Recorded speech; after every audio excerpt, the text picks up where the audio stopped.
Hello everyone, this is Ace here, and I am back with another SCR video from Roblox. Now today this video may seem a little different from y'all than what I normally do. Normally what I do with this map is that I drive trains. Well, the reason why this is different is because I'm not driving trains. I'm going to be going over the process with y'all from going from the ranks guest to dispatcher. So this process is not easy whatsoever. It's a very long and painful process. But in my opinion, it's worth it because it's free. You do not have to pay any Robux in order to get that rank, which it saves you a lot of money if you'd like to play this map a whole lot. So first of all, let's get right into it. So the process from guest to DS, you have 4 stages. You go from guest to TD to QD and then to DS. So from guest to TD, it's super easy. All you have to do is just join the group. Boom, you join the group and now you're a TD. Easy money. Now to go from TD to QD, it's a little bit harder than just joining a group. So after you join the group, you have to gain 60 experience. Now 60 experience may not seem that hard, but whenever you first start out, you only have 1 train and 1 route. The trains just mean nothing. It's just a nice little design where you can buy more trains and have like a cooler design and all sort of stuff. But since you only have 1 route, you're very limited and it's very time consuming because in order to go from one side of the route to the other, which in this case, it's Stepford Victoria to Airport Central, and that takes about 17 minutes in real time. So you have to do that a couple times, back and forth, at least 2 hours, I'm guessing. Like you're doing it non-stop, but I'm pretty sure no one's going to do it in 2 hours unless if you really want to get promoted from a TD to QD, which, again, it is worth it to go up 1 stage. So the reason why it's so difficult is that, like, every time you make a stop, like you stop at a station successfully, you get 1 experience. That's about it. You have to make 60 stops in order to get 60 experience. And it's very, very tedious because you have 17 minutes for 1 route, and there's like 12-ish stops between Stepford Victoria and Airport Central, and you'll get about 12 XP. So if you do that like 5 times again, that's like over 2 hours. It's just, actually, I think I'm being a little over sarcastic, but you get my idea. It's very tedious and very time consuming.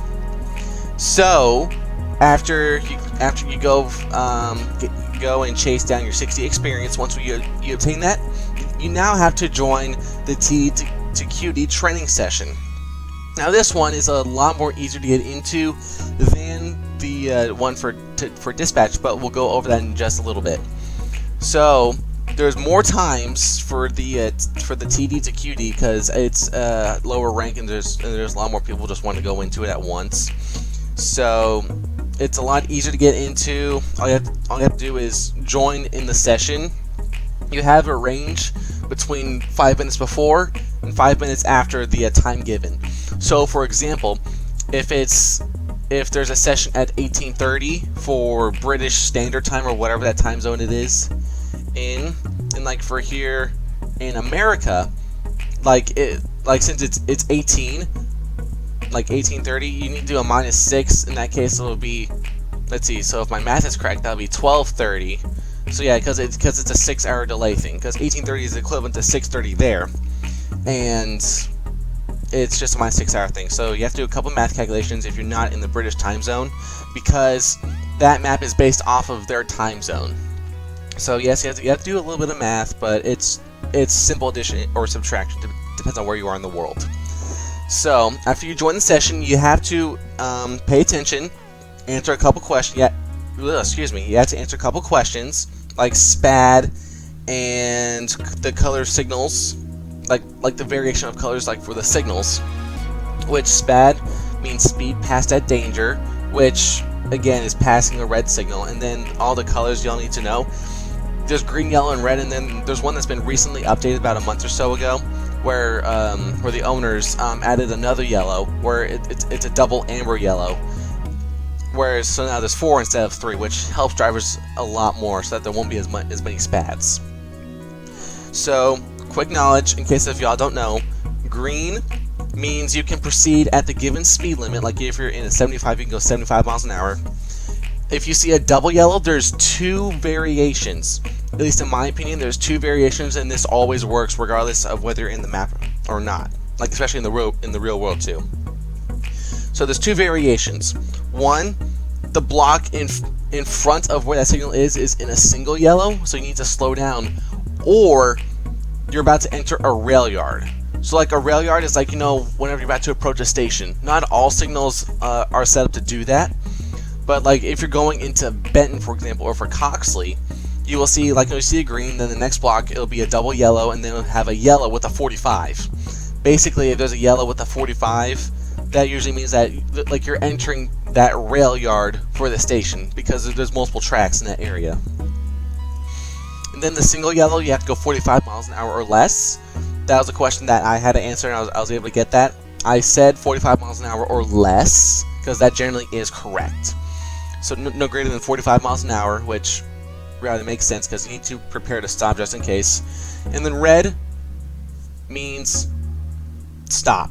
You cannot proceed into that next block because there is a train occupying the block in front of you.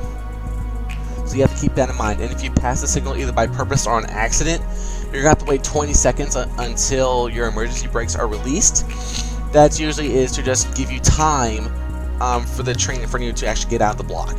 But usually, whenever I do that, it happens on accident all the time, I swear. Like by the time I stop, the train is already out of the block. It happens every single time. I'm just like, plus like the brakes are kind of bad anyway. Plus I don't like the sudden stop feature. It's very annoying. So, and side note, after you do what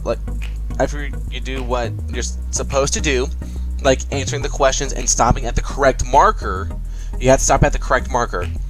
Regardless of no matter what the instructor says, you have to do like literally what they say.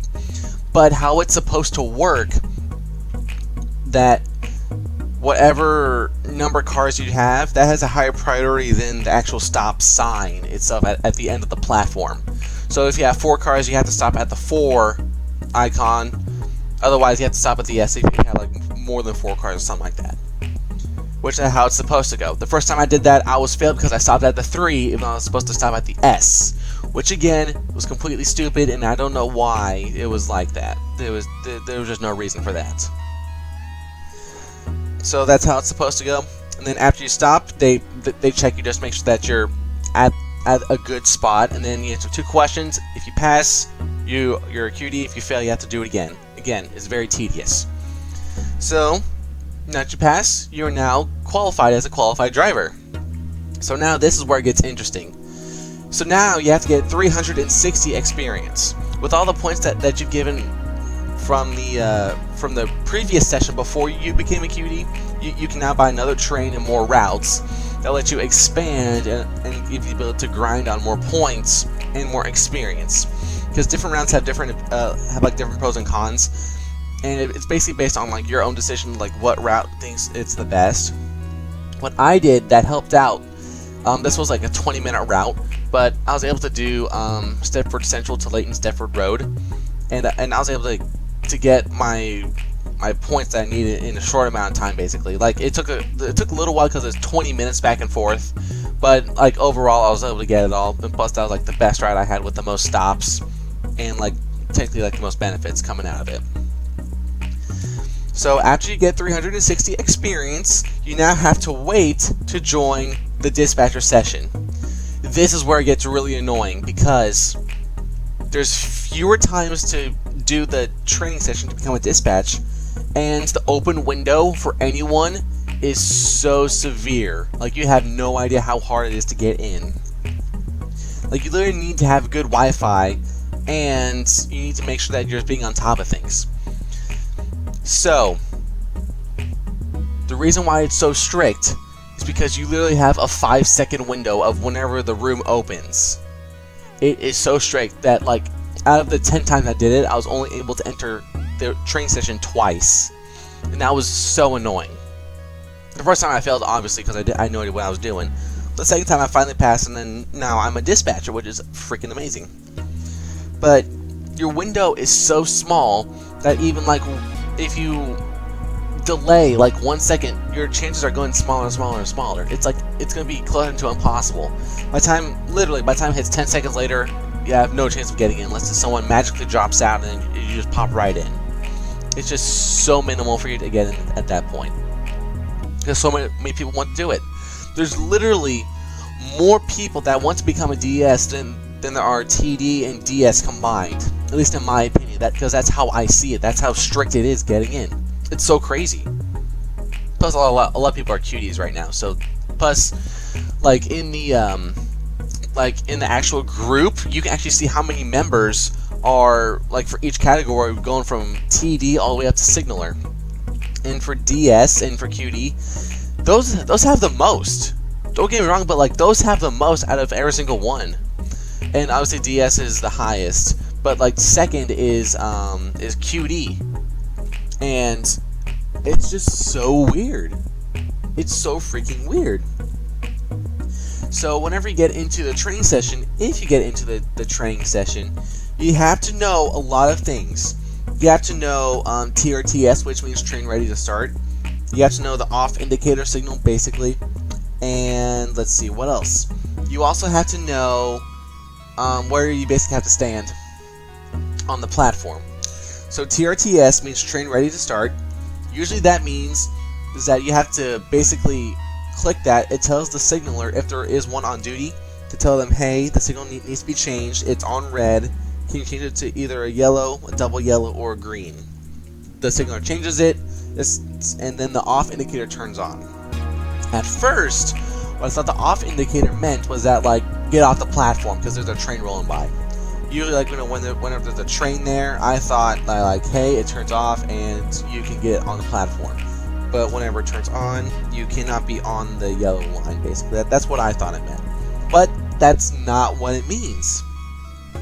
What it actually means is that the next signal that's leaving, like, that's getting the train ready to leave out of the station is like on a color other than red. So if it's off, get it? Because if it's off, it's on red. But whenever it's on, it's a color other than red. So whenever you see the off turn on, that is when you can dispatch the train to get him out of there. Now where you need to stand is basically parallel with the tracks. Get as parallel as you can, and you need to stand somewhere between halfway of the train and towards the back. Don't do it to the front. Don't do middle to front. I asked that question, and even the host that was hosting me didn't even know the answer because it was part of the rules. Which, I mean, it didn't help my case because I would like to know. But you have to stand between the middle and the back.